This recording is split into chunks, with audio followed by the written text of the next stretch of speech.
Hi everybody, we're back again with another cold hardy citrus tasting video. I actually didn't think we'd be making this one, just like I didn't think we'd be making the last, but we decided somewhat spontaneously to give Stan McKenzie a visit down in South Carolina. We needed some trees, some cuttings, and some fruit for some different projects we have going on here, and I thought, what better opportunity to review some of these, because some of which I didn't realize he had ripe fruit of, and some of which we simply just didn't get to taste at different stages or at all. So in front of me here to the left we have the Thomasville Citrange Quat, which is one I've been very excited to try and I actually really enjoyed. We have it both at an unripe stage, where you would use it like a lime, and at a ripe stage too. Next to it here we have the Rusk Citrange. I believe this is a ruby orange mixed with trifoliate orange, so it's supposed to be one of the better tasting citranges. Next to that we have the Dragon Lime, which we did review before, but it was quite unripe. Now unfortunately it looks a little overripe. You can kind of tell with the Rusk Citrange too, these both have some dry spots. We actually got to sample some better fruit before these, and of course the ones I cut for the video look like this. So bear with me. That normally looks better, but we have the Dragon Lime at its fully orange stage there.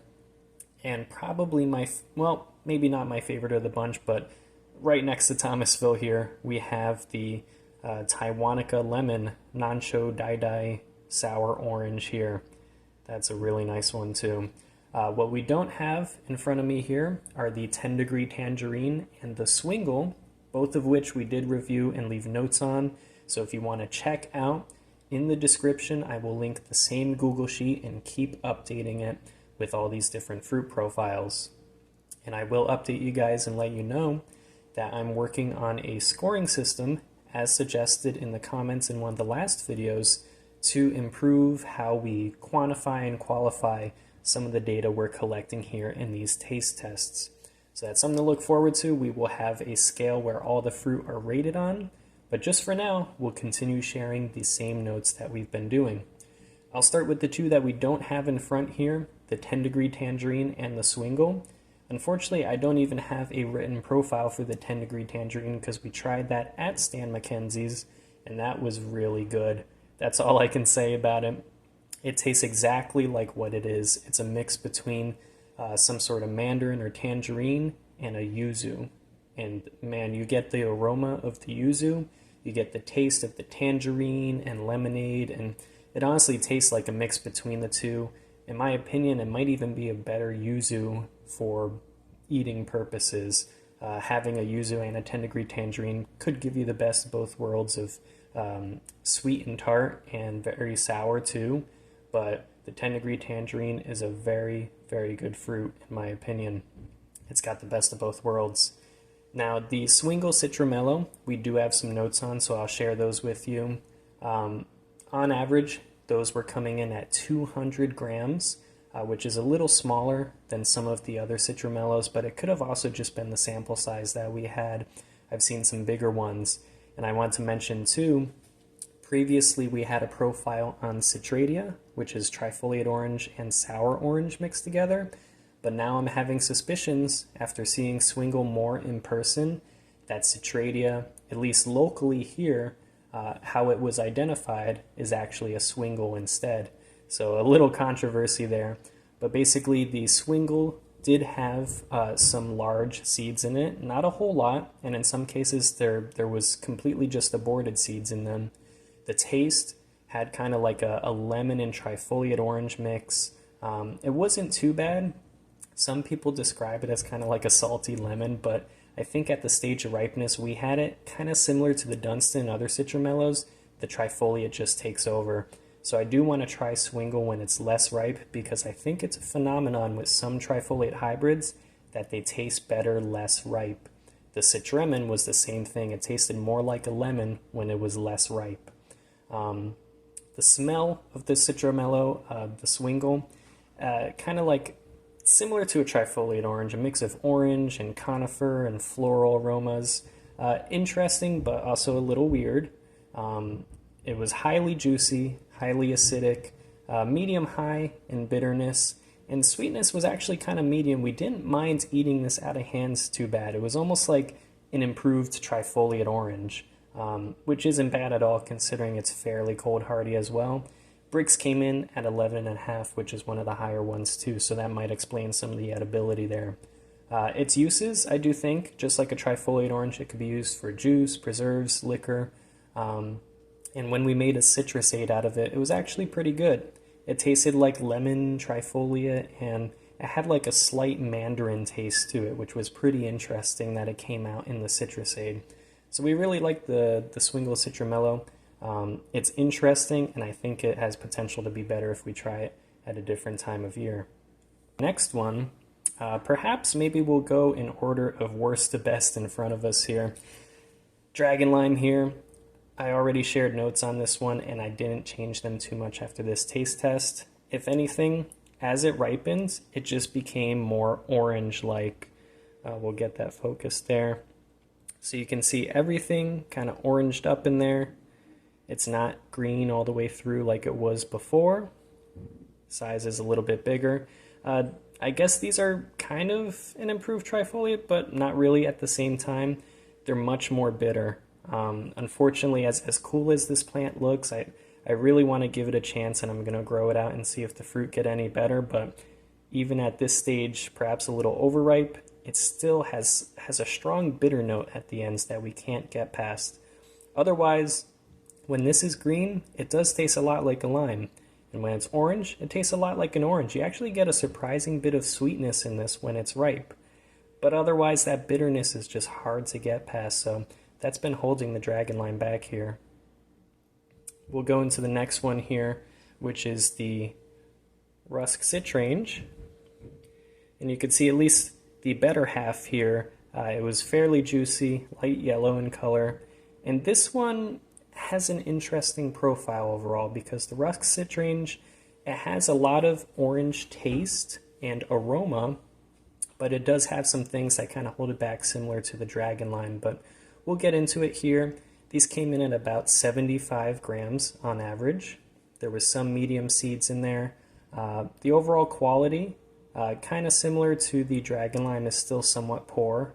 I meant to mention for the Swingle too, the quality was okay on our little scale there. But the Rusk Citrange here, it has a kind of bitter orange trifoliate taste. There is some sweetness in there. It does taste orangey, but that bitterness kind of kicks in there and takes away from it a little bit. A little bitterness is okay in some fruit, but sometimes it's just a little too much, and you end up having to find other uses for them besides just fresh eating. So the smell here was a lot like a light sweet orange, so very orangey, almost like if you cut into a Valencia or navel orange, but a little lighter than that. Still a very nice aroma though. There was a medium amount of juice. Bitterness was also kind of medium, and acidity was high. Man, these things are acidic, perhaps even more acidic than a normal lemon you would get at the grocery store, so definitely citrus aid material here. The Brix came in also at 11.5, and the trifoliate influence for this one, that's another thing I neglected to mention with the Swingle. Both of those came in at high, similar to the Dragon Lime here, so a lot of these fruit do have a lot of trifoliate orange influence, which isn't always a bad thing, but it is polarizing. A lot of people won't like it, and some people might actually find it intriguing. I find it at least a little intriguing. I think it can add some character, but in some cases those aromatics can be a bit overbearing.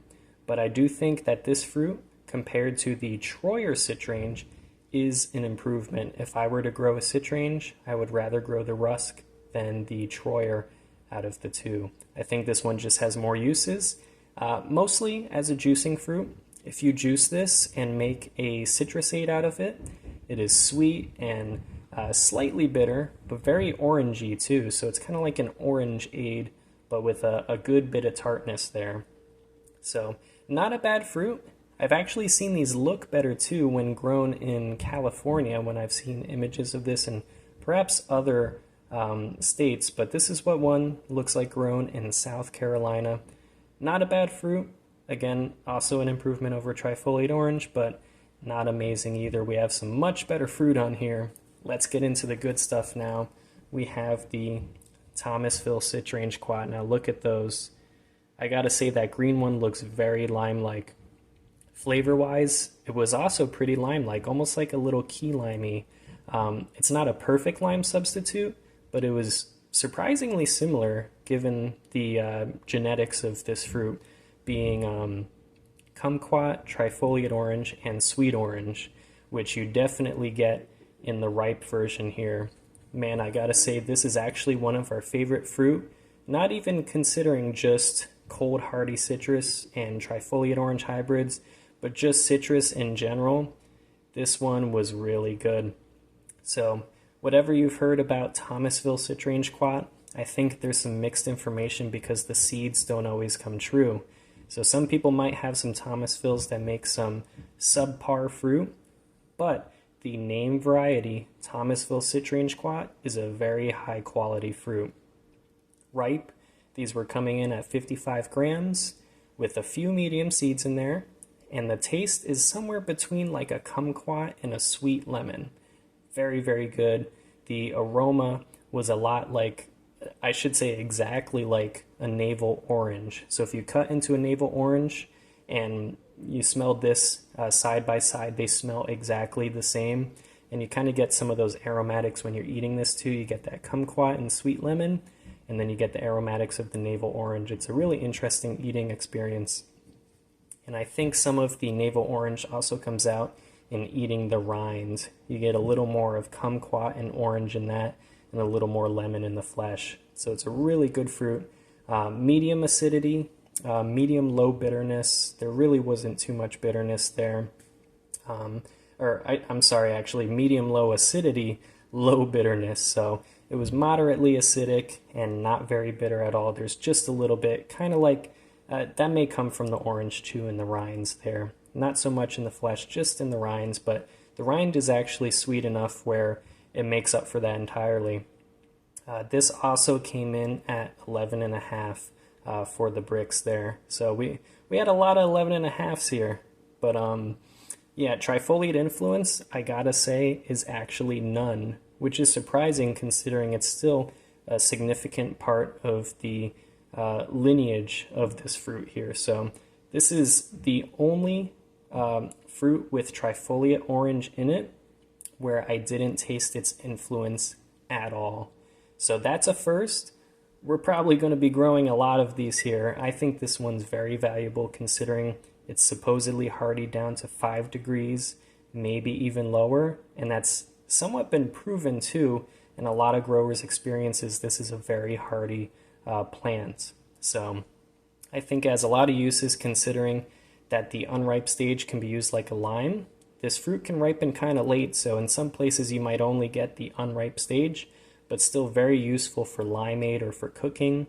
And then the fresh fruit is absolutely delicious if you live somewhere where you can ripen this or ripen it in a greenhouse. I don't think you even have to live in a cold area to grow this one. In my opinion, that is, I think this one is worth growing anywhere. And my wife would agree too, considering that she's not a fan of trifoliate orange, and this is one of her favorite citrus fruit after the calamondin and some others there.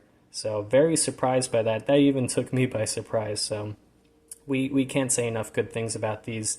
These were standouts compared to the others we have here. So now the last one here, Taiwanica Lemon, Nancho Dai Dai.